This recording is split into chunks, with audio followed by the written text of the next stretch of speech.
Consider the following example. If point 1 is the ordered pair -2, 3, and point 2 is the ordered pair -1, 5, and V is the vector form of P1 and P2, we want to write V in terms of I and J, or as a linear combination of I and J, and then we want to find the magnitude of that vector.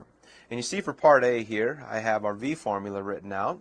Good idea would maybe be to label these x1 rather, y1, and x2, y2, and plug in our formula.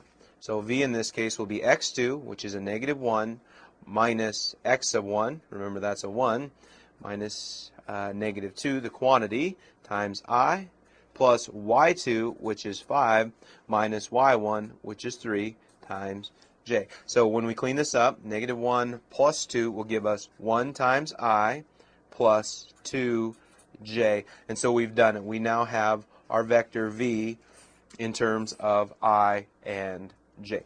Now for part B, we want to find the magnitude of this vector. And the nice thing about part A is we now have our vector in the form of A times I plus B times J. And to find the magnitude, we have a nice little formula that says the square root of A squared plus B squared will give us our magnitude. So let's go ahead and do that here. We have the square root of A, which was 1 squared, plus B, which is 2 squared.